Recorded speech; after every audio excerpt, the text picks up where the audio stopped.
That's right.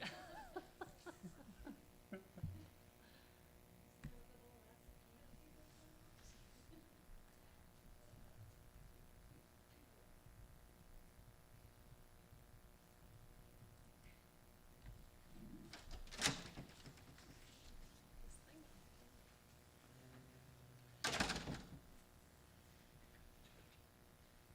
Scoot over. I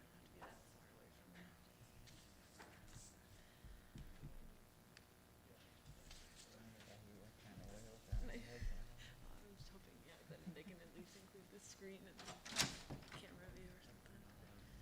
Just get as far away from the mic as I can.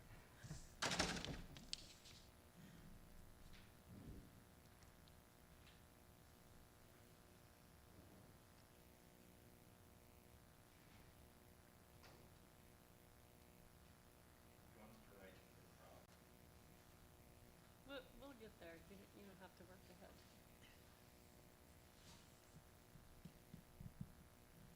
Once an A student, always an A student, huh? Here, here. No extra credit.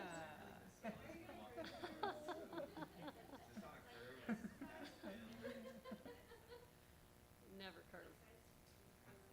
I'll blow the curve anyway. But I do believe in extra credit, but not perfect.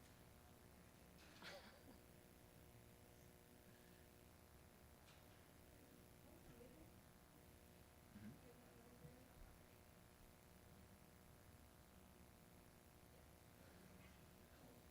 A couple more.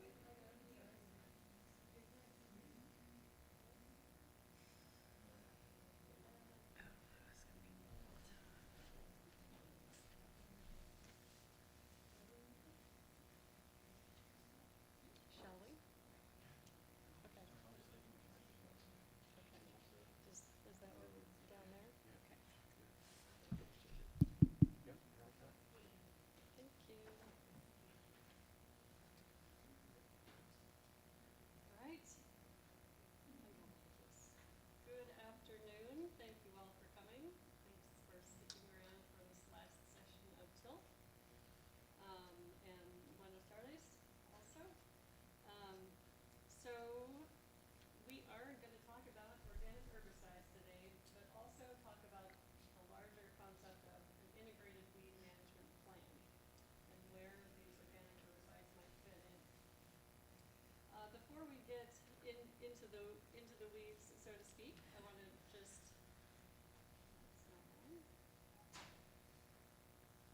remind us all to be fully present, and I'd like to do a few what we call purification breaths to okay. Purification breaths to recognize the elements in and around us. When we breathe in through the nose and out through the mouth, we feel the presence of the material, the earth. Can you hear okay?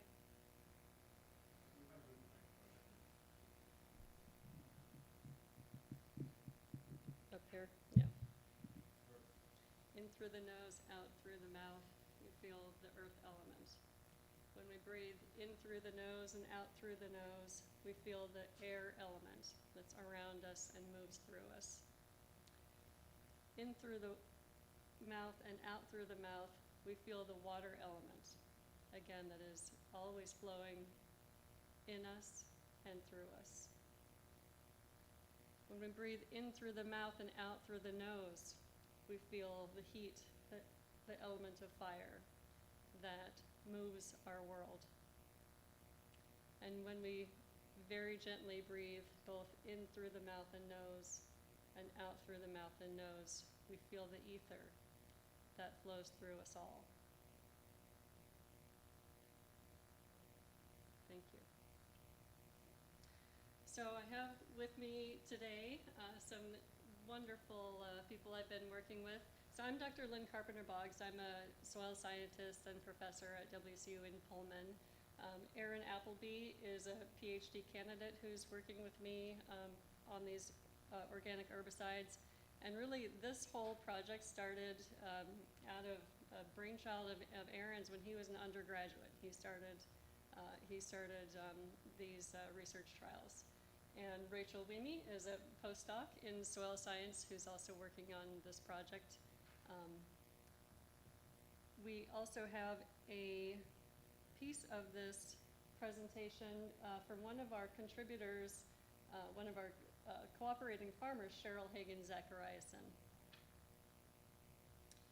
And since we have a nice cozy group in here today, and as you see, we have some worksheets, so we'll be actually working through an integrated weed management plan. I'd like to take just a couple of minutes and introduce each other. So first of all, are there students in here? Raise your hand. Wonderful. Do we have growers? Wonderful, thank you. Agricultural professionals. There's something else? Some other classification? Great. So since we have few enough of us, can we just go through and what's your first name? April. Michelle. Nothing. Max. Ryan. Anastasia. Camille. Nate. Vivian. Gwen. Thank you all. Thanks for coming. All right. So, of course, we're all excited to hear more about organic herbicides, but organic herbicides, if they are used, they need to be part of an integrated weed management plan. And so we will first talk about the many kinds of components that should be in a weed management plan, including preventive, cultural, mechanical, biological, and chemical controls within a larger plan. Preventive controls are often the kinds of activities that we do without even necessarily thinking of them as part of our overall weed management plan. But we all want to make sure that weeds on our operation don't get any worse. So preventive controls include things like making sure that when inputs come into the farm, they don't include weed seeds. So for instance, when manures come in or compost comes in, investigating how that material has been treated and making sure that we're not importing a lot of weed seeds with it. Routinely cleaning equipment is very important for not moving weed seeds around our farm, and especially if any equipment is moved from farm to farm, so that you don't, again, bring in someone else's weed problems. And then prevention of weeds from producing seeds. So every field has borders. Most farms are along a roadside, and including those areas within our farm management plan and communicating with people around us is also part of preventing weeds from becoming worse on our own operation. And always scouting for weeds, being observant of what's there, tells us what we need to manage. So as we go through these, I would like you to think about and use your worksheet. So what are the kinds of preventive controls that I'm now using? And are there any others that are coming up that I might want to incorporate into a future plan? So are you actively scouting for weeds? Are you making sure that equipment coming into your field is clean? Are you tracking down sources of manure or making sure that it's fully composted? Mm-hmm. We're in a floodplain, so a lot of weed seeds come in with floodwater. Yeah. So the statement was sometimes, if a flood happens, weed seeds can come in with floodwater. Yeah, I don't know how to control a flood, but yes, there certainly are still going to be factors that you can't fully control. Yeah.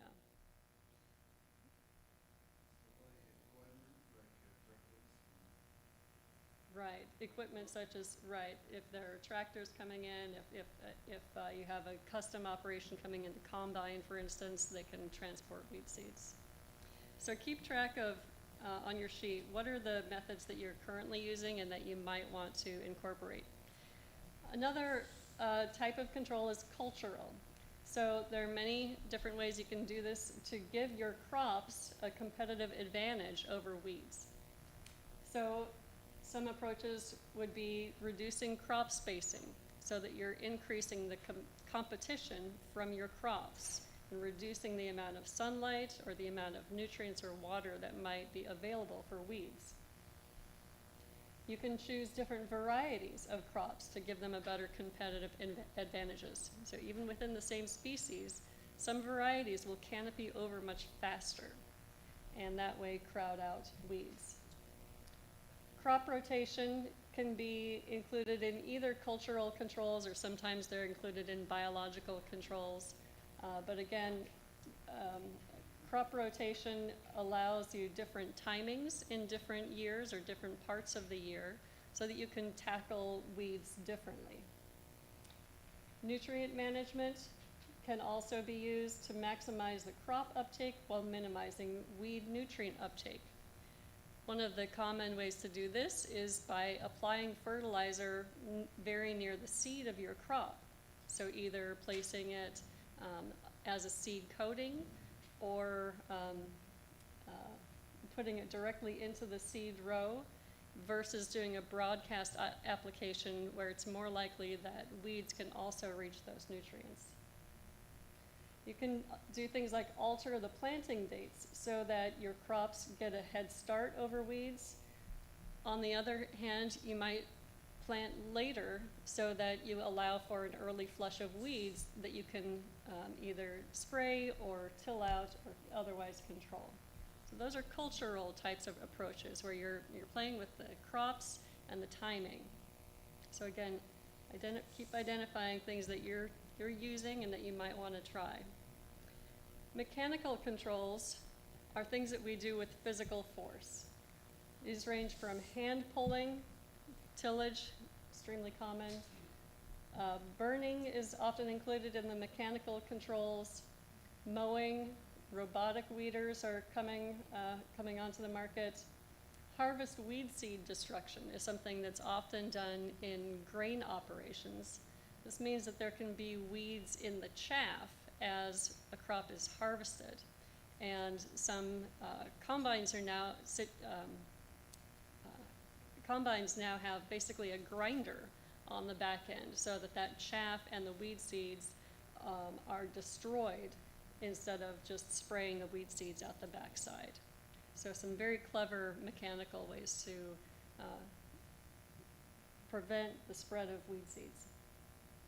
Biological controls. There are not a lot of very effective biological controls, but there are some. And if you're not using any, I recommend that you contact your local, usually it's the main universities that are managing these.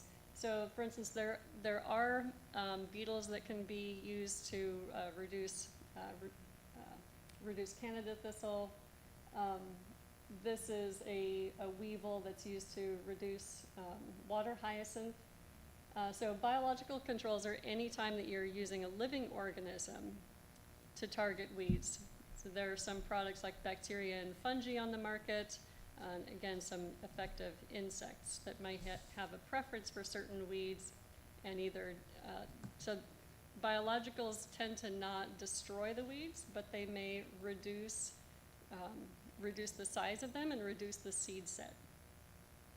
And cover crops can also be considered a biological tactic. And last, we come to chemical controls. It's important to note that if your operation or any field is organic certified, you have to use non-chemical controls before you can justify the use of a chemical control, even if it's organic registered. So you'll need to be able to show all of those other preventive and cultural methods to your certifier if you're also going to incorporate chemicals. But anytime you use a chemical, there's a correct application to them, meaning you've got to apply the right product at the right rate and the right time, and that's some of what we'll be talking about today. And whether your chemical controls are conventional or organic, it's also important to consider the diversity, not just of the weeds that you're dealing with, but of the chemicals themselves. So we hear about this a lot in conventional agriculture, that more and more weeds are becoming resistant to herbicides. And one way to reduce that resistance is by using different herbicides with different modes of attack, or what are called modes of action. And Aaron will explain that even the organic herbicides do have different modes of action, so they should be rotated over time. So I want to take a few minutes now to identify what are the controls that you're using, and start putting these things on a timeline. So putting them into a plan. So in your mind, try to think about just one field and lay it out on a timeline. So for instance, this might be a potato field. So first, just identify what's the time period when you have one or more major crops in your field. Kind of circle that out. And then you may have other minor crops or cover crops within the same year. So identify those periods in time. Once you've identified your crops, then let's put in our control mechanisms. So the cover crop itself is part of our biological control. So you can just put a B at that period of time. If we have a crop that has a strong canopy, again, that's a cultural control because it's helping to crowd out weeds. Most operations use one or more tillage events, so that would be a mechanical control. You may also have weeding during the crop season.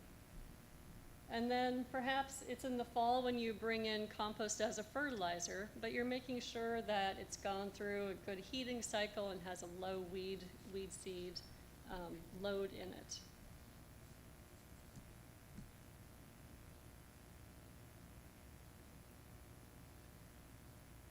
So hopefully you've identified some of these things on a timeline. I'm curious now, what kinds of controls for those of you who are operators or soon to, or at least thinking about a given field, what kinds of controls are you using? Using biological control to best cover crops during the off season. Actually, as an example, we grow an acre and a half potatoes.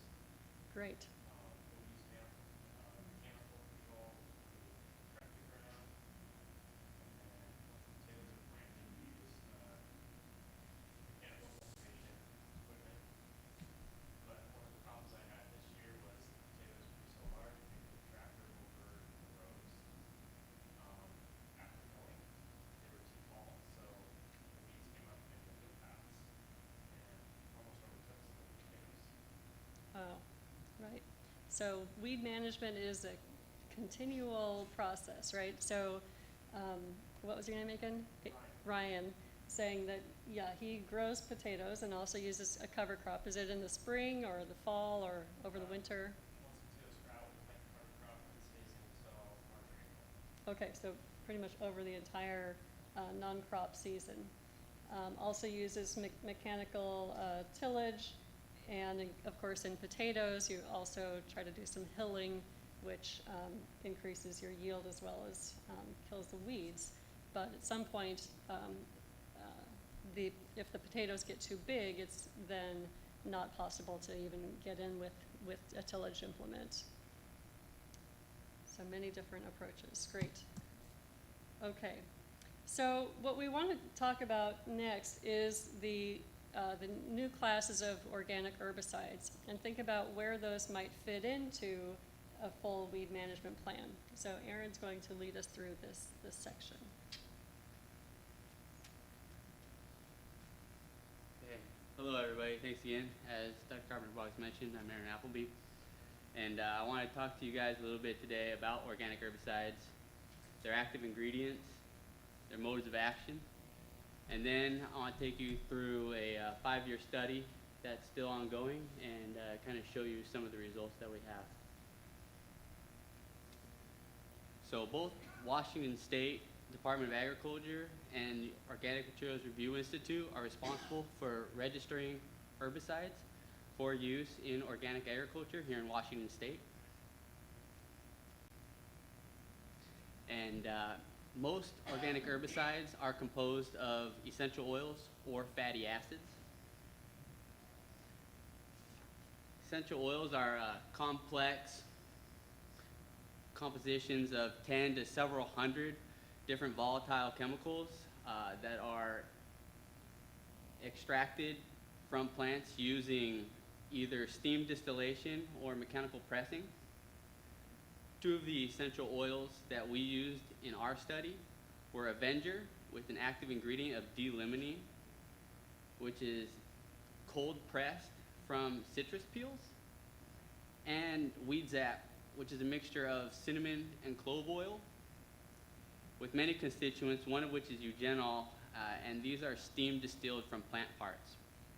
When we began this study in 2016, most of the literature said that essential oils' mode of action was through the disruption of cell membranes, which would cause the cells to leak open and cause death through desiccation. However, now we know through more research that there are several modes of action with essential oils. I'm not going to go through each of these, but this just is kind of a list of the different ones, and along with some of the essential oils that have these actions.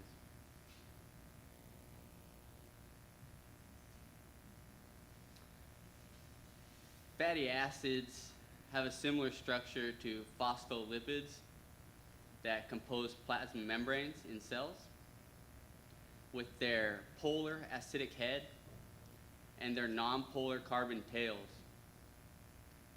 2 of the fatty acids that we used in this experiment were Suppress, which is composed of capric and caprylic acid, which are extracted from palm and coconut oil, as well as acetic acid, otherwise known as vinegar, which was combined with citric acid in the product All Down. For acetic acid and citric acid, as soon as the molecule enters the cell, they deprotonate, meaning that they release a positively charged hydrogen atom from that acidic head. As those protons, or that positively charged hydrogen ion, begins to accumulate in the cells, they disrupt the proton gradient needed to produce ATP. With light, there is an accumulation of excited electrons that back up because of that disruption of that proton gradient, which causes the cell to create a lot of reactive oxygen species, which then target many proteins within that plasma membrane, causing those membranes to lyse open and leak out their components, leading to cell death by desiccation. With capric and caprylic acid, that mode of action is fairly similar. They disrupt those plasma membranes, in particular the thylakoid membranes of the chloroplast. That leads to chlorophyll being leaked out of the chloroplast with light. That excites those chlorophyll molecules, again leading to massive amounts of reactive oxygen species, but this time they target rubisco as well as other proteins involved in photosynthesis, reducing the plant's ability to create those sugars. Those disruption of those plasma membranes again lead to cell leakage and death through desiccation.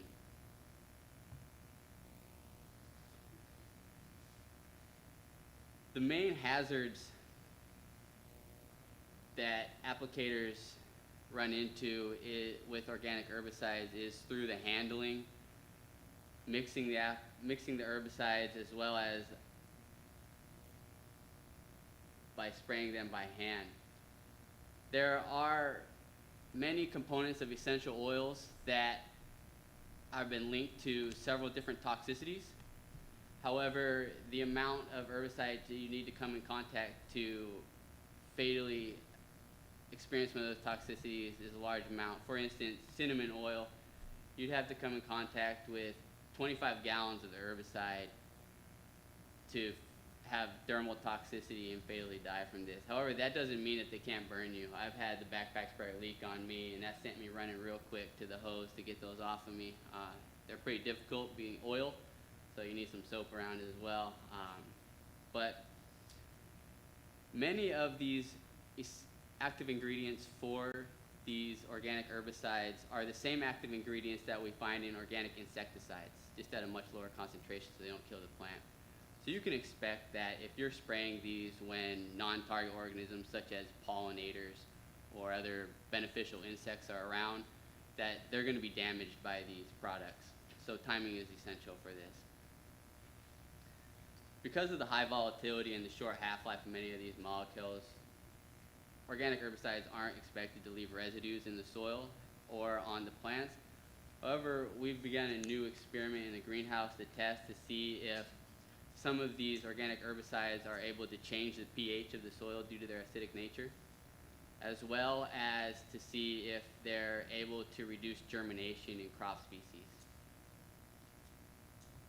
That leads me to the next slide, where there is some research with essential oils, cinnamon oils in particular, that are shown to reduce germination and radical length in lab settings. Not in the field, however. And because of the high complexity of essential oils and their several different modes of action, there's a reduced chance of plants gaining resistance to these herbicides in compared to single modes of action like many synthetic chemicals. Our research, along with some of the literature, is now showing that some of these organic herbicides are more selective than we had originally thought. And we kind of believe that they're pretty broad spectrum at the moment, but we're seeing that there are some differences in some of the chemicals on what crops or weeds that they're better at controlling than others. So this is just a demonstration of what these organic herbicides do to some of these weeds. In particular, this is a dandelion.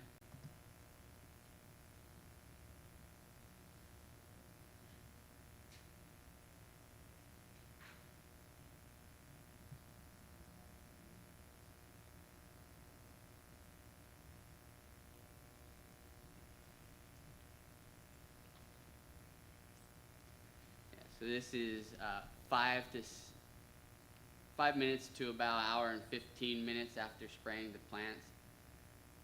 These plants died pretty quickly. After about an hour and a half to 3 hours, they're pretty close to dead. We don't see a whole lot of grow back happening with annual plants, weeds in particular, but we do see if they're very large, prickly lettuce in particular, that the uppermost parts of the plant don't get as saturated with these chemicals. They're able to kind of grow through some of that, as well as some of our perennial crops like Canada thistle or field bindweed. We're having problems with those growing through after the top has been burnt down with those perennial structures. Did you try to like different root zone moisture levels for the effectiveness? This is in an Or is that orchard. just like standard like 30% root zone moisture or what? We often try to see that it's in the heat of the day is when we're trying to apply these. Often that comes with irrigation. We do see that the vinegar in particular we see more of a burn down with that vinegar when there's higher humidity in compared to a really hot day. So just after irrigation, we're seeing that they burn down more than they would if we didn't have irrigation right before we started to spray those. But as for testing the specific moisture, we have not.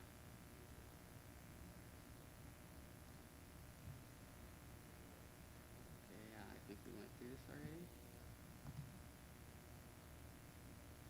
So now I'd like to kind of shift gears here and talk to you guys a little bit about some of the results we have from this ongoing 5-year study at the Eggert Family Organic Farm located in Pullman, Washington. This study took place on a young high-density apple orchard that had a fair amount of bindweed, as well as Canada thistle when we first began the study. As you can see in the background, not every plot had the same weed pressures, both in type of weed and the amount of weeds that we faced.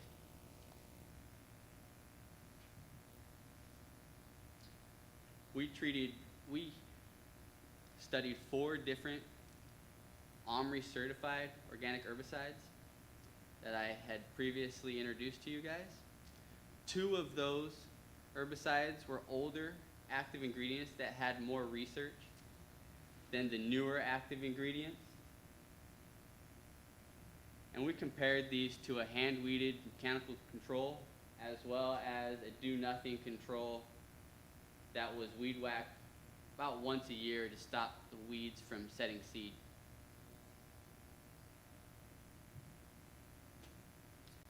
In 2018, we added another orchard to the study, Tukey Orchard, which is also located in Pullman. We observed the effectiveness of each of these herbicides at 1 hour, 24 hours, and then 3 days after treating each of the plots. And we found that the 2 newer active ingredients, both caprylic acid as well as D-limonene, were more effective than the older active ingredients, vinegar and cinnamon oil. So we looked at a plot with weeds in it, and we determined the amount of removal of that weed from that crop. So with the hand-weeded plots, that was pretty much the gold standard. We were able to take all of those weeds out of that plot. But with the organic herbicides, we looked at how much of those weeds were burned down in comparison to when it first started. Now, with cinnamon and clove oil, we saw that those continued their herbicidal activity up to 7 days after, which was difficult to quantify because about that time we started to see some grow back in those weeds as well. But up to that first 1 day, most of the herbicidal activity, as you can see here, has pretty much been exerted on those weeds. We also saw that the newer active ingredients were as effective at controlling those weeds as the hand-weeded control plots. And that was true across both of the orchards that we studied, as well as at every single time point that we applied those herbicides throughout the season. So this graph here shows each of the different applications throughout 2018. And again, how effective each of those herbicides were at those time points. And we see a great increase in the herbicidal activity of nearly all of the herbicides that we treated during the hottest time of the year. And again, that may have to do with light or some of the stomata closures.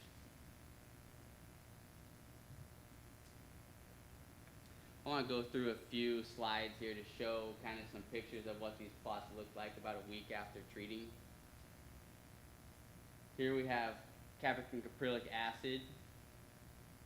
Now most of that brown is Canada thistle. There is some wood chips under that, but as you can see, that's a lot of dead plants. And this we wanted to illustrate here the amount of weed pressure that we were facing, along with how well these herbicides were able to burn that down.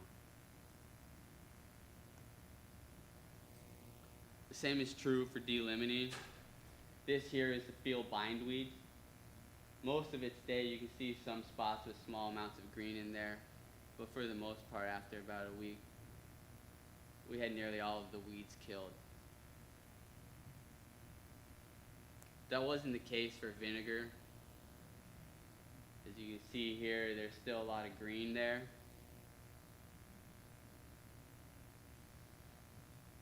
And that's also true for the cinnamon. Again, the cinnamon was one of the only herbicides that still had that herbicidal activity up to about a week after. Everything else kind of burnt down what it was going to burn down within those 3 days.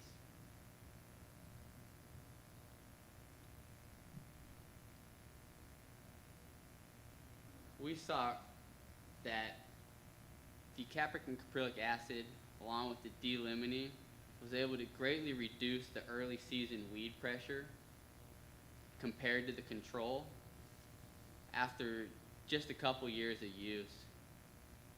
And that stayed that way throughout the study.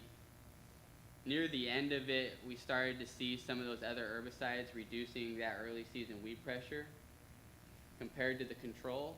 And we believe that's due to them reducing the amount of thistle in each of the plots, allowing for more bindweed and grass species to take over, which take a longer time to really grow and fill out in the season. So that early season doesn't necessarily show all of the weeds that are going to be coming fairly soon.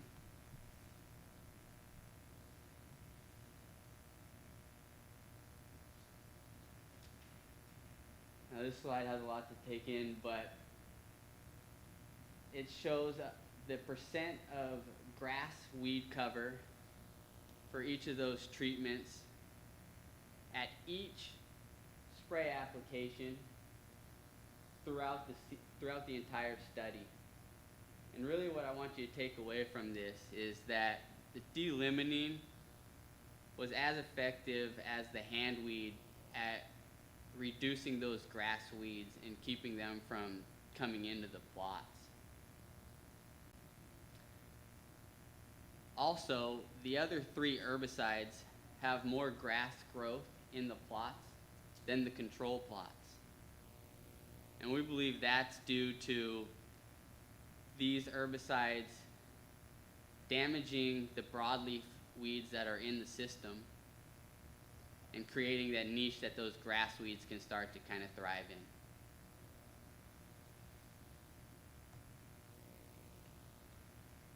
Early in the study, we were spraying the organic herbicides once every 2 weeks. And very quickly, the capricum caprylic acid and the D-limonene were able to reduce the amount of broadleaf weeds in those plots. In 2020 and 2021, we reduced the amount of applications per year to once a month rather than once every 2 weeks. And we quickly saw that the weeds started to grow back much more evenly between each of the different treatments. That has a lot to do with the perennial nature of many of these weeds, and we think that we may have been reducing some of their perennial structures by forcing them to use their excess carbohydrates to push those weeds back up each time that we burned them down early in the study.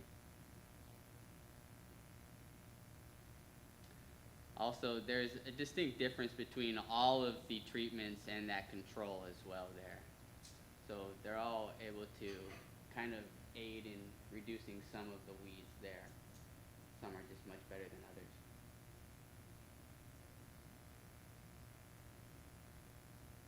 We were then interested to know if the capricum caprylic acid, one of our hotter herbicides, was able to maintain its effectiveness at a reduced concentration. So we reduced its concentration by 33% of the hottest strength that the label recommends.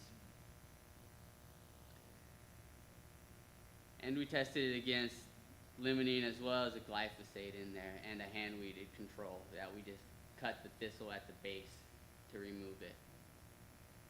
These pictures show some of those treatments as well as how big some of those thistle were when we were treating them.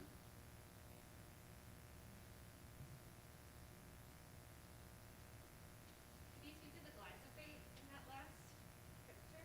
Yeah, because glyphosate is a systemic, it is translocated, moved to the root structure, and stops the shikimate pathway. It usually takes about 3 weeks for you to really see some full dieback on that glyphosate in comparison to the other weeds that burn that down more quickly.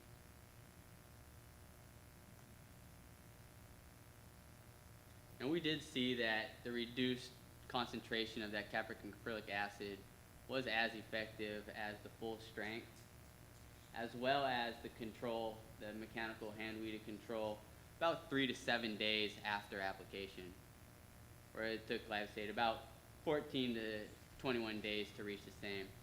We tested the weight of the rhizomes to see if there was any difference in those, and we didn't see any difference. However, we don't believe that the organic herbicides are being moved into the roots to damage them at all in any way.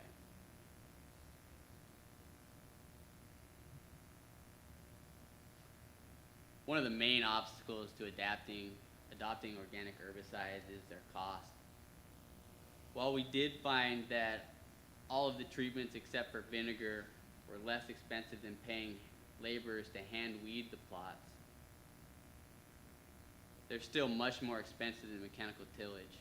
Now this number at $16 per acre is from a study of large-scale dryland agriculture in the Midwest with about 1,000 acres. So I'm sure many of you farmers here are seeing a higher number for mechanical tillage than this, but it's still probably less than the $105 that we were able to bring down that capric and caprylic acid after that reduced concentration.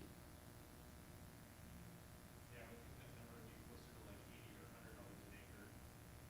Your tillage costs? If you were to have to hire out custom tractor work, that's what it would cost you. Thank you for that. We've been trying to look at some of the economics and we're having trouble finding that, so appreciate that from a farmer.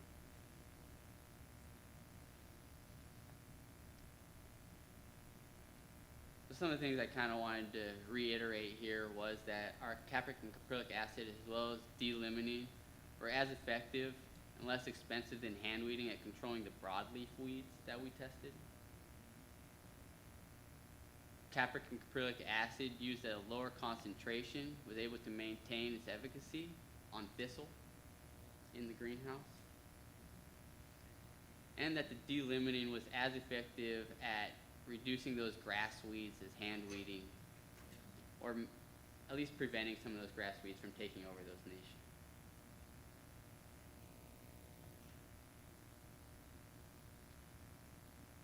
I don't believe that organic herbicides are probably going to be a standalone for weed management in organic systems at this moment.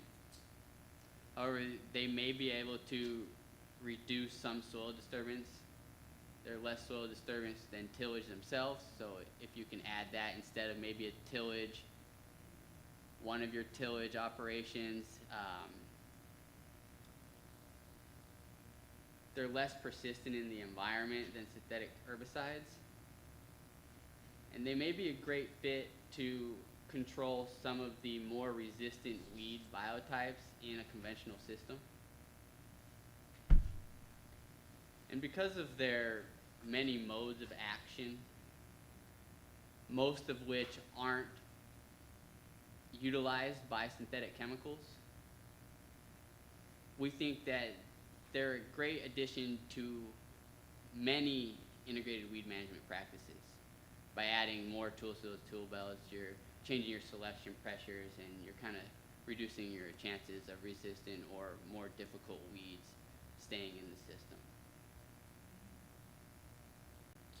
So next I kind of want to introduce Rachel Weemy, and she'll introduce one of our farm partners. Yes, so as we said, one of the growers working with us is Cheryl Hagen-Zachariasen.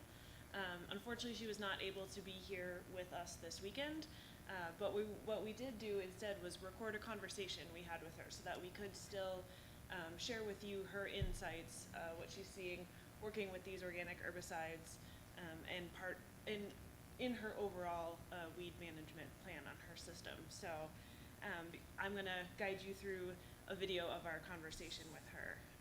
And as we all know, because context is everything in farming, I'll first let her describe a little bit about her dryland grain system near us in Pullman, Washington, so on the far east side of the state. My name is Cheryl Hagen-Zachariasen. I'm a partner in Zachariasen Partnership. We have a small, what is considered a small farm in eastern Washington. We farm about 600 acres. And I farm it with my husband, my father-in-law, and now our daughter. We primarily grow grains and legumes. We have shifted away from growing winter wheat. We're growing more feed because what we have is a direct market for our feed. We do not at this point hold any certifications. What we will be applying for is the Farm Smart program or that certification. For us, it makes the most sense. Basically, what we are in the middle of a transition from conventional tillage to no-till, which is just a tool. But what we are also trying to do is move away from synthetic inputs and through cover cropping, through the use of chemicals when we absolutely must, and preferably ones that are organic. We would love to be organic. I don't know that we'll get there because of not wanting to till, and at this point, we haven't quite figured that system out. So Cheryl has hosted some of our new, more recent trials and has been experimenting with these organic herbicides herself on her own. So we asked her to describe her observations and what she's seen so far, and where these products were proving effective and or useful in her system. I've been primarily using Suppress. It is a caprylic acid, and it's expensive, so I tend to use it as a spot spray on perennials. And what I love about it is it's immediately gratifying. So man, I can spray that weed and it is gone. But what I found I have to do is use the uppermost rate, which is it makes it a pretty expensive deal, which is also why we just spot spray with it. But in the past, I've made significant inroads on thistle patches, Canada thistle patches. I have also sprayed bull thistle. The one thing I will say this year is I didn't see the efficacy with it that I did in the previous 2 years that I've used it. And I think that had more to do with the drought, and Canada thistle is one of those things where it can do just fine in the drought and there's not much competition around it. So I do plan on continuing to use Suppress and really trying to get a handle on those perennials. The annual weeds, I think we're going to use more of an agronomic approach where we will try to make sure that we have enough plant competition, because prickly lettuce tends not to be a really competitive weed, but it's a very opportunistic weed. So it does well where you have not established your crop well. So we asked her to expand a little bit as well if she saw any effects on the timing when she was using these. What I found with Suppress is you do need to get out, preferably when it's warm. It's not very effective if it's rainy and cold. It doesn't kill. You just don't cover the weed as well with that. So it's primarily warm, sunny days. When I really wanted to get out this fall, because I really do think that the best time to get, for example, Canada thistle particularly is when it's putting its sugars, when it's storing for the winter. So it's really good to get out there in, like that September, October time period if you can, and to get in. But what I've done is, because I also don't want it flowering, because it spreads by seed and by rhizomes. And so what I have done is tried to get it in like July. I've tried to hit a patch in July before it flowers, and then if you can, optimally hit it again in September when it's taking sugars down. Because while I don't believe that caprylic acid translocates, what it does do is it prevents that photosynthesis, and compromises the plant's ability to put those sugars down for the winter. So in our area, we are seeing more and more weeds also that are resistant to conventional herbicides, like especially Roundup or glyphosate. So we asked Cheryl whether she thought these organic herbicides might be playing a role in managing those weeds, or if she'll depend more, or she thinks agronomic or mechanical approaches are more important. I don't think it's an either or. Yes, to answer your first question, yes, we're seeing quite a bit of resistance. So, for example, prickly lettuce is resistant to a lot of herbicides. So, to me, it's a system of agronomics. We also have started introducing livestock into our system with the hopes of controlling weeds and starting some nutrient cycling and replenishing nutrients to the soil. And sowing, getting diversity in our crop. Then what we're also doing is increasing crop diversity, but we're stretching our rotation out. So traditionally we had a 3-year rotation. And now what we're doing is a winter grain, a spring grain, a legume, and then a cover crop. It's the diversity of the plants, it's the diversity of the roots, but what we are going towards and what we're just starting to try, and I'm pretty optimistic about it, is incorporating triticale into our system. So the name of the game at this point for us is to get as much biomass on the ground as we can to cover it. And I do truly believe that if you have a good amount of biomass, that you can also suppress some of those weeds just by covering them up. It's kind of a big mulch. So we thank Cheryl for that insight. Thank you. Great. So at this point, we've talked about what we've seen with these organic herbicides so far, what one of our cooperators is seeing. We were curious if anybody in the audience has tried these out and what you might be seeing. Has anybody worked with these yet? Okay, Griffin, what are you seeing? My experience is that it's really easy to buy the stuff, but it's really hard to figure out how to use it effectively, and the people that are selling them don't know how to use it effectively, and it's just the growers trying to figure it out. And so that's been really, really frustrating, because it is very expensive, and there's very seems like there's really little knowledge or it's being passed down from the companies that are manufacturing to the people that are then selling it to farmers. So it's been hard. You know, we've gone years using this stuff only to then find out, hey, you got to buffer the spray tank to the right acidity. You know, it doesn't say it anywhere on the spray label. It's just you have to know it. And then all of a sudden everything works great. So knowing your water, knowing your mineral content in your water can affect all these things, knowing your pH of your water, filling your tank all the way up, buffering it, the temperature of the water, we found affect the effectiveness of these things, how much, what the UV light level is. So we have a weather station, and so all of these things, they don't work at all if you have less than 3 UV. So you gotta have enough light. It can be cold, but you gotta have enough UV happening, so there's enough actual photosynthesis happening. So it was just all sorts of little tricks we experienced, but you know, haven't figured out a system or one that I really believe in and could be, wow, this is really great and this is really sustainable. You know, Weed Slayer was okay, and then they found out it had, all the issues with it. It's like, okay, cool, so great, can't use that. You know, suppress, works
certain formulations are working better on sandy type soil versus clay type soil versus a loam type soil. So I think there's just a lot more research that kind of needs to be done evaluating the soil types and also evaluating the moisture levels. And you know, if you don't, I mean, we find that like they're going to work and we'll be able to go a month if like we haven't had any moisture added to that soil in like 3 days prior to when we do an application, and then we hit the UV levels right, and then we got to be above 65 degrees Fahrenheit, and you hit all these little things just right, and the weeds are lower than 8 inches, and then you're going to be able to go a month before your next application.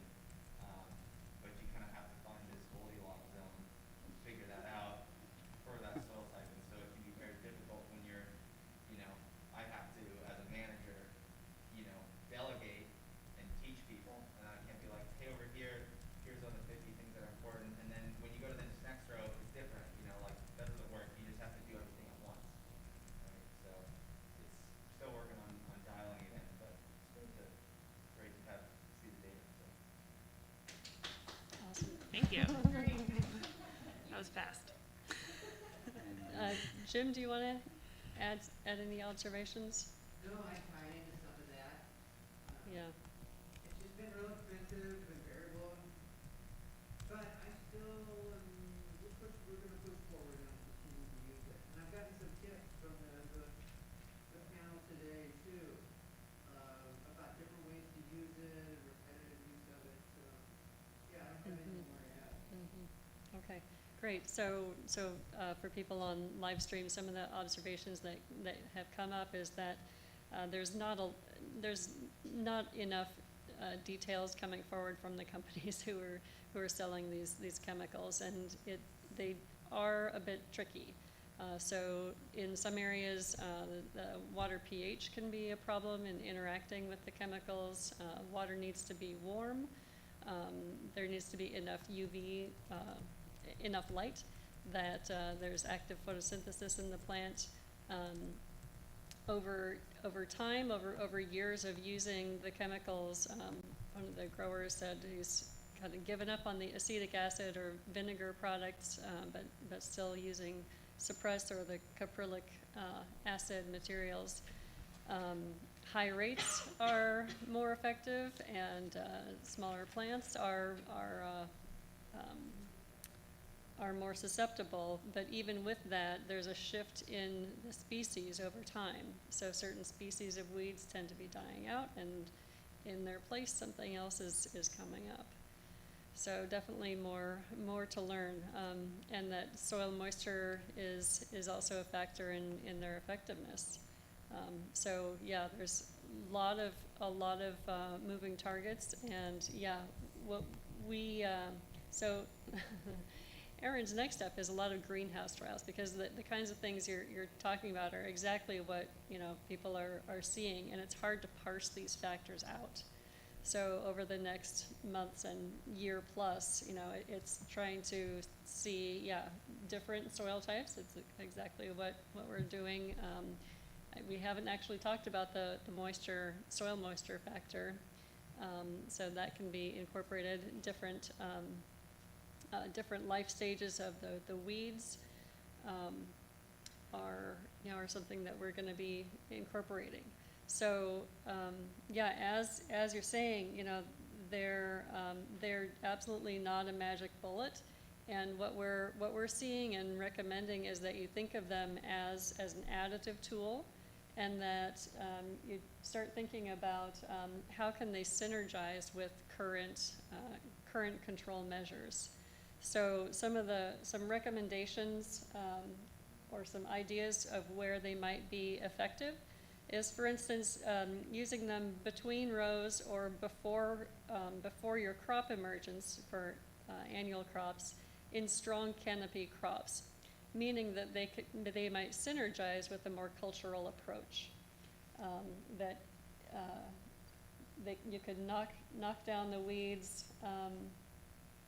early on and give the plant canopy a chance to really crowd them out for the rest of the season. They might be used, for instance, prior to mulch. So making sure that you've got a clean surface before a mulch like a straw or wood chip layer or even a fabric is laid down. Another approach, especially on larger scale, is they might be applied with target sprayers like a Weed It or just visual spot spraying, because it does seem like the weeds really have to be drenched at a pretty high rate of application.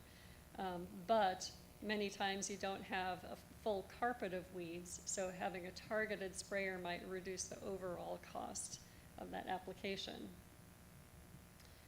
And there may also be targeted uses, particular times and places where they would fit in, where other approaches just don't work or are difficult. So, for instance, you might be able to replace one or a few of your hand weeding operations with these, but not do a full replacement of hand weeding. They might be useful, for instance, on fence rows or places where you can't get to with other mechanical approaches. There might be times, like when the soil is too wet to get in and till.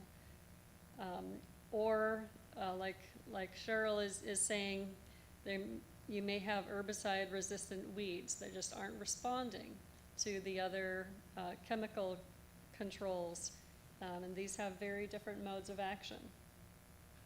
So with those kind of things in mind, our main field research right now is trying to combine the organic herbicides with a winter pea. So again, we're in a dryland system, and organic is almost unheard of in our area. As Cheryl said, they haven't figured out how to go organic because they don't want to till so much. And we are in a highly, highly erodible area. So to be more sustainable, to be at all sustainable, we have to really not till or have very limited mechanical tillage. So the idea with this is can we bring in some of the newer winter peas, which canopy over faster, but combine those with a limited use of the organic herbicides between those rows before the peas canopy over. So for instance, this is just one block of our trial. We would have 4 blocks on currently 2 farms. So we're using 3 different varieties of winter peas and comparing to 1 variety of spring peas, and then randomized within each of those rows, we'll have a control, so not managing the weeds, a mechanical treatment, so primarily using a wheel hoe and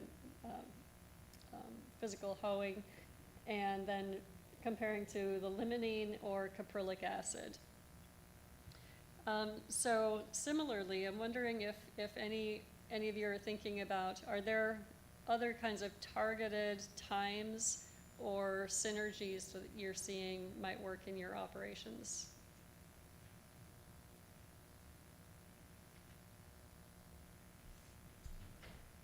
Does anybody want to throw something out there?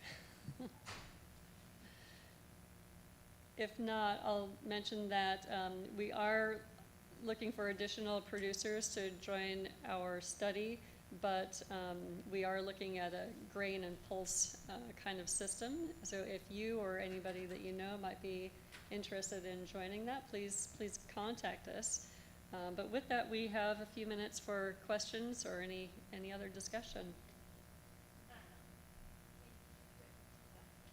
I'm always concerned about the cost.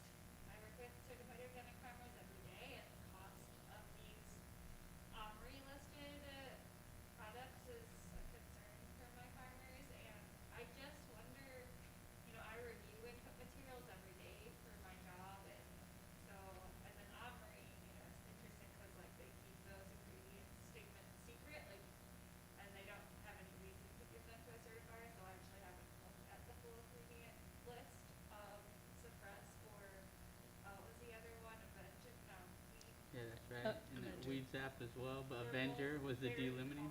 common, Avenger, yeah. almost on every single organic system plant materials list that I've seen, and they're being added every day. That's what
So let me restate that a little bit for people Yeah. on live stream. So April, is that right? Is an organic certifier, and so she's seeing a lot of farms adding these to their farm plans, and one of the big concerns is their cost.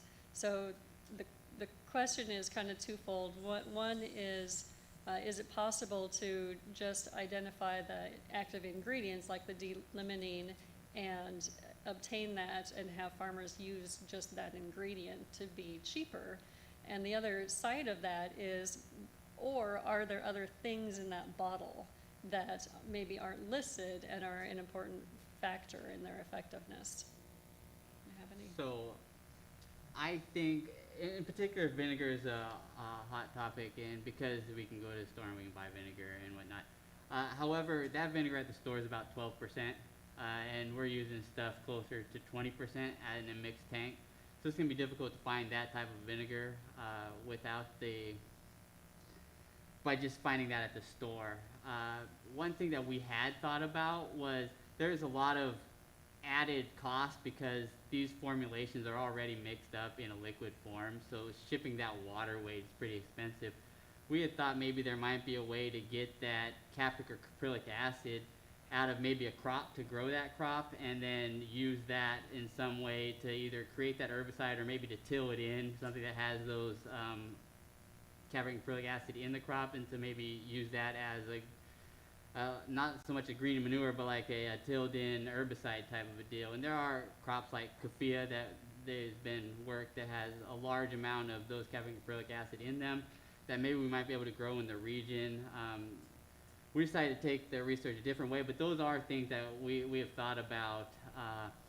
I am seeing that the Avenger product in particular, I don't believe that it's because of the oil, but it is able to stay on the plant fairly well for a longer amount of time than some of the other products, like the suppress in general. And I think that has reason to do with why it's burning down some of those grasses maybe a little bit more, reaching those growing points, having them grow back less. It's able to kind of stay in there and get to inside those growing points. So I think that there is something to be said that they've made a product that they've researched these adjuvants or these added products in there that they're trying to keep secret from everybody. I also see a little bit of a problem with the supply and demand side, where Avenger's kind of targeting more of a homeowner that they want them to spray it on their sidewalks and whatnot, so they're able to get a premium price for that versus a farmer.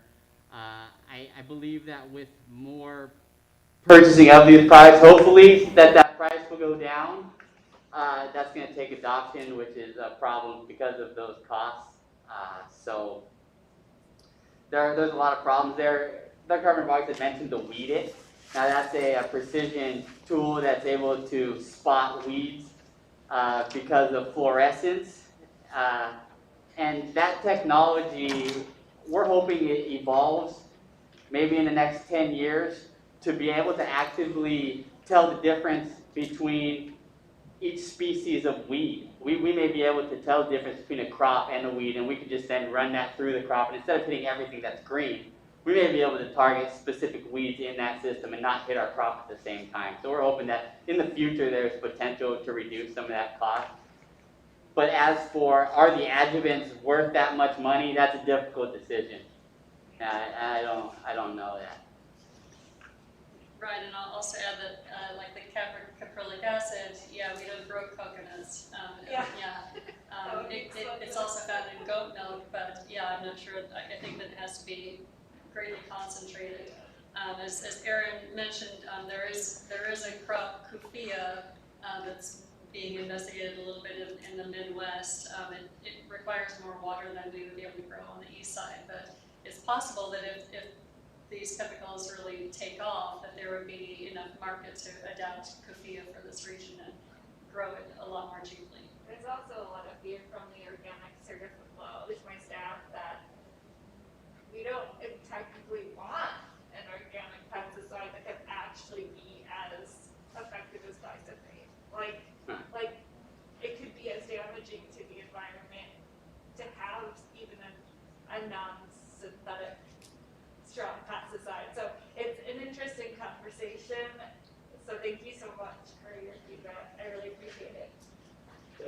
I can speak to that a little bit as well. Yeah. So I've worked actually with a chemical supplier to a conventional farmer in the middle of the state, and he tried sourcing capric acrylic acid. I don't know if he just didn't use the pH right or what. He said it doesn't work. There's got to be something else in They're there. doing something. In there, and research, yeah. that doesn't quite. But he tried to do a cheaper suppressed DIY. It didn't quite work I out. apologize to anyone who sells Suppress or any of these products. I don't mean to I don't want to undercut the companies either because I know you guys they're doing a great job. Trying to perfect. Yeah, I mean, all these products have proprietary like inert ingredients that aren't listed, and they're for like specific for formulation, and it's like complex biochemistry, and like they invested a lot of money to create it, so that's their intellectual property, and so that's why those aren't available for everybody, so you can't steal their hard work. My question was about when you're applying, if you were using any non-ionic surfactants or anionic or cationic, or are you just using the products how they say, just in water and like going and spraying it? Because some, professors are like, do everything, always put a non-ionic surfactant in every single spray solution regardless of what it says, but most things are formulated to be able to, they already have a little bit of that in there, they just formulated to already go into the water and be used. Yeah, that's right.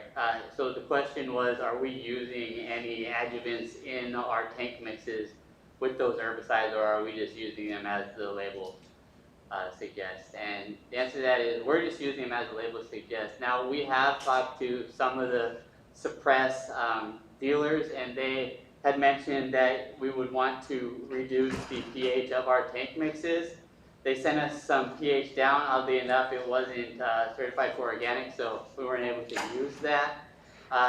We also didn't use it because we had already begun kind of some of the experiments, but we're not adding anything to any of them at the moment. Yeah, we found we mixed Oro Boost with Suppress, and it totally nullifies the effects of it.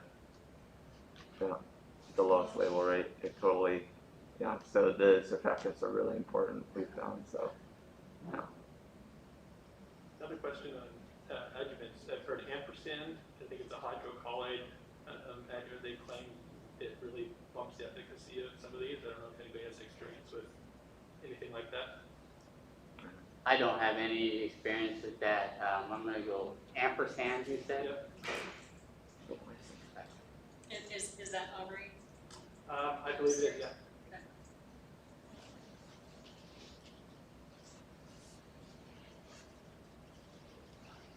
So we have about 1 minute left officially, so I was just asked to remind you, please fill out the evaluation forms for our session. But we do still have time for a last minute question.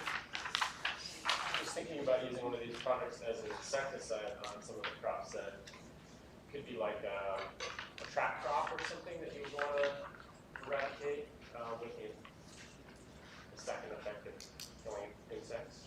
I don't know if anybody had the experience with that. G1. The question was if we've had any experience using these herbicides as an insecticide, as in a trap crop or something of that nature. And I have experience using many organic insecticides, not these herbicides as insecticides, but I have used products that share similar active ingredients. I would imagine that the capric acrylic acid is probably a good proponent if you're going to use it as an insecticide. Also, perhaps the cinnamon clove oil as well. Those are both have pretty good insecticidal properties, and so I would imagine that they might do well. The cinnamon clove oil, because it doesn't do great on the crops themselves, it may even be able to keep that trap crop alive to trap more of them afterwards. But that's a great. However, we're not recommending Right, I off-label understand that. use of materials. Yeah, have to cover ourselves that way. That's right. You would be burning down that trap is what you were talking about. Yeah. Yes, absolutely. Think about the copious amounts of cucumber beetles this year. Sorry, just one more. Right over here, I had a question for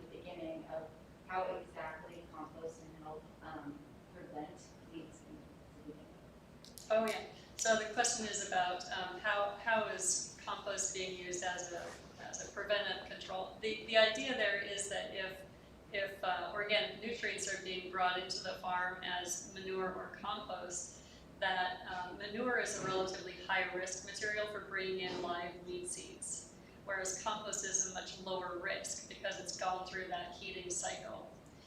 But either of those could bring in weed seeds, and so it's wise to do some testing and asking the farmer what's going into that feed mix, what even the livestock have been grazing on, and even doing perhaps a germination test with that material.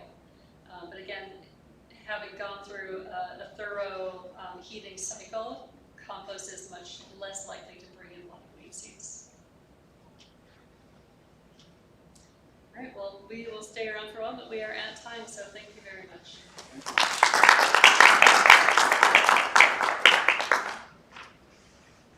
I was just thinking about the effect on blackberries. That's on blackberry. Yeah, because that's a perennial crop, right? Yeah. We're seeing a lot of breakdown on the perennial crops, but they grow that fresh. We do for ourselves, yeah, to figure out what works and what doesn't work, yeah, all the time. I do. I have Oh. some on some that are fairly. Basically what you're talking about. I'm not seeing that. Like those skeletons. Well, Yeah. so honestly, Where if it's all gone already, it's like it died, but it's like there. Where's Liberty I Road? don't know that anymore. You take those blackberry plants, but Oh, okay, do you just work remotely? I believe Oh, nice. because You just have to go there like every couple months to check in. Every couple of weeks, I'm driving along.